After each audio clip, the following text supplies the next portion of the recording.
Okay, so in this chapter, we're going to talk about the development team, and I think here let's start with this. Um, Come here, and we will go to.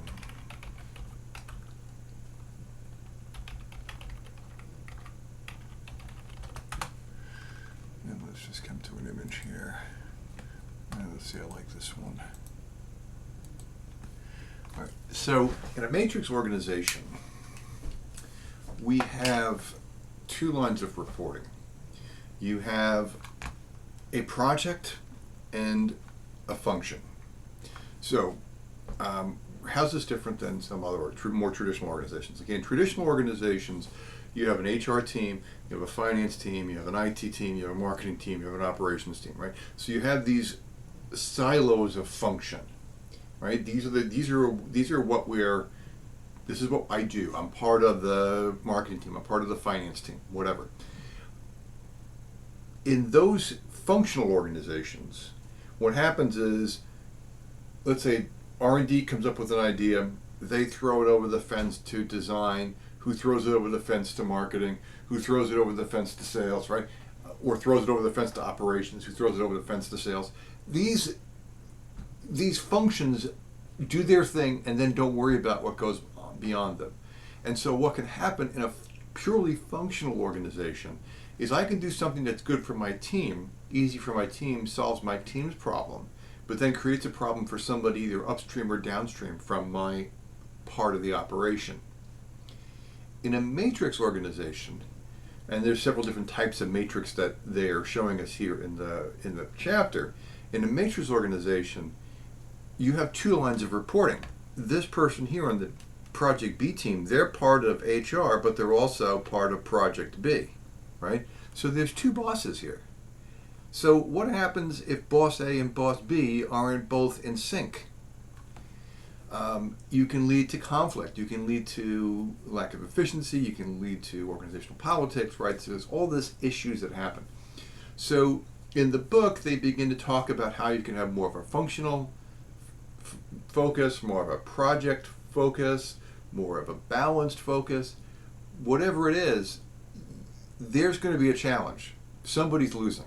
So, and you'll notice this in your own organization. You may see people have solid line reporting to this person, but dotted line reporting to this other person. So you're supposed to be communicating across the boards.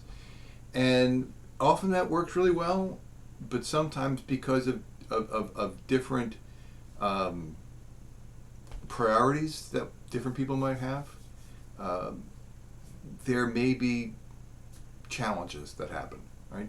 And so that's kind of the point. And as we look forward, whether or not we use the dynamics that they're talking about here in the chapter of venture groups or project groups or functional groups, venture groups are really sort of more of an isolated team. If you look at any of these really go back to organizational structure. And your organizational structures today can be everything from open or teams or holacracy or teal. There's all these different new sort of organizational structures that we could have. But here's the commonality. Old line traditional companies had a top-down hierarchy, and there were levels of authority within the organization that you had, right? In more modern organizations, they're a lot flatter, and they're a lot more team-focused. But the teams on a regular basis share with other teams. You'll have like liaisons whose job it is to coordinate with other parts of the organization. There is radical transparency. You're putting it out there for everyone to understand what decisions are being made and why they're being made, the way they're being made. You've got radical transparency on data. It just flows from one organization to another. There's clear priorities. There's a certain level of meritocracy that goes on. So, but very flat, right? Lack of hierarchy. And this is fairly common. You want people, the reason why this happens is you want people to be able to exercise autonomy. You want them to make their own decisions. You want them to share their collective gray matter, right? Their experiences, their perspectives. And when you get that, there can be challenges, but that challenges have to be communicated back and forth, and there's got to be. It's helpful if there's an arbiter who can sit there and say, "Okay, I hear what you're saying. I hear what you're saying. Let's get together here and let's agree on this." You don't always have to have everyone agreeing that you want to do it that way. It's sometimes hard, but at least saying, all right, I understand, I would rather do it a different way, I understand the organization's going this way, I guess I'm on board, let's go forward, right? They don't have to be agreement that everything is the best idea, but at least understand why and to participate. So I don't want to kill that too much because that's a lot of what's sort of in here, right? Skunkworks. Let's talk about what a skunkworks is. So, skunkworks is sometimes when you've got those levels of politics, maybe you move a group to develop a new project outside of the normal structure. You sort of break them off and say, okay, you're doing this thing out here which is different. Maybe we're looking to the future. This could be where we want ourselves to be 5 years from now, 10 years from now, whatever. I'd like to maybe go there. Let's go there. Let's build this. So in these cases, you have something like, say, Google X. Now let's say Google X is like sort of their what we'll call moonshot. These big ideas that we're going to try to execute on. What if they were coming up with something that would make search redundant, that you would no longer need search? You don't want to keep that inside of the normal Google because the people from search will find a way to crush it because they're going to be threatened by it. They don't want that to happen.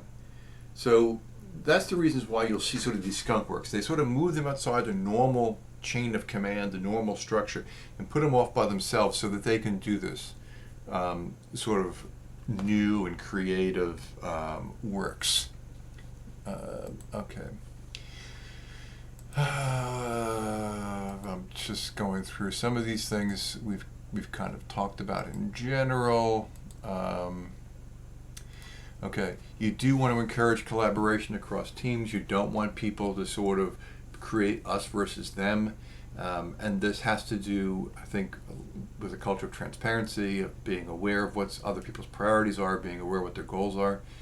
I think we've talked about OKRs already. I think OKRs help this because you see publicly what people are trying to achieve, and you'll know why they're doing what they're trying to do. Okay, let's talk about leaders versus managers. All right, and when we're looking at team leaders for development, you want someone who's let's back up. What's the difference between a leader and a manager? And I may have said this already before, but this is one of the phrases I love. Is a manager can prepare you to go to hell. A leader makes you look forward to the trip. Right? A manager makes you prepare to go to hell. A leader makes you look forward to the trip. A leader gives you vision. A leader says this is what could be if we just got together and as a team decided we were going to do this. And leaders get people engaged, bring their whole selves. They're going home thinking about, wouldn't it be cool if, and boy, we could do this and we could do that. Managers, on the other hand, drive compliance. Managers are saying, here's your priorities, here's your list of things you have to do, here's the date in which you have to do them, here's what level of completion they have to be at, etc. And they're checking off the list. Doesn't necessarily mean they're getting engaged. Now, can you have a combination of the two? Sure. And to move forward, sometimes you need that, right? You need to know how far forward you're moving. So there's a need for management, there's a need for leadership. But leadership is distinctly different than management. And so you're looking for people with vision, people who can get teams excited. That's what I would want to see in a product development team or a new product leader. Someone who understands how to create that vision, that excitement, that energy. Okay. And you've got core, so let's talk about team makeup, right? And this is what we were just saying before. Who's on the team? You got the core team, and then maybe you have people who come in and come out. Maybe you have extended team members who maybe work for other divisions or something, and then come in every once in a while and come in and come out. Maybe you have vendors who come in and come out, right? There could be consultants who come in and come out. Where's the team boundaries, right?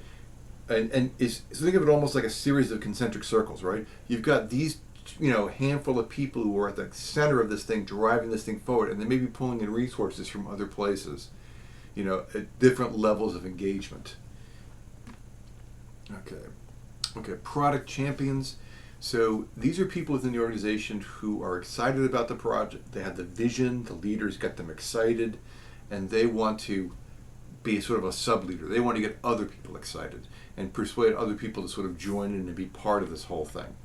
And you could have people who have got maybe senior executives who get excited about this thing and want to sort of plow down walls and be the power brokers for you. People who understand how the organization works and how you get things through different parts of the bottlenecks in the organization. You could have people who are experts in technology who promote it from a technology point of view. So there's all sorts of people who could be on board with this. And you may need them at different levels in order to get things sort of pushed through the system. There should be very clear goals. Again, we talk about OKRs here or PICs. And then when you manage teams, let's be clear, it's not always about the money. Yes, you need money. Yes, you need to you pay them well enough to take money off the table as a problem. But people oftentimes want recognition. People oftentimes want to be able to position themselves for greater growth. People oftentimes want just to work on cool projects. So it really depends upon the valence, as we in management call it, that you have. What is the thing that you care about, that you want, right? That's going to get you excited about this. But money, if we look at Hertzberg's two-factor theory, money is not a satisfier. Money is not something that gets you excited. Money can be a dissatisfier. So if you don't make enough, money's a problem. But if I get you above average on your income, doubling your income is not going to increase your happiness, right? But recognition, work environment, that kind of thing could create a better place for you to want to work and come up with really cool ideas. Okay, conflict management, I'm just going to leave that. Okay, I think most of the rest of this stuff, virtual teams, we kind of learned a lot about that over the past year. Again, it has to do with comfort of the technology. It has to do with if you get too many technology tools, you can actually create a detriment to the team. So technology has to be an enabler. It shouldn't be the focus, right? There's actually an article on Harvard Business Review this month talking about having too many new tools too often for a team can often create a problem because they're focusing so much on learning the new tools and not enough on the process that they're trying to accomplish. So you need enough tools, but not too much. You need enough flexibility, but not too much. You need to be able to communicate often, and that sometimes becomes harder. It's less serendipity. We've talked about this already. So these are the challenges that you sort of face within virtual teams, and even just keeping the culture alive. Because culture happens by watching what other people do and seeing what becomes acceptable and not acceptable within the organization. I'm just going to let the rest of this go. I think that's it for chapter 12, and I will see you in the next video.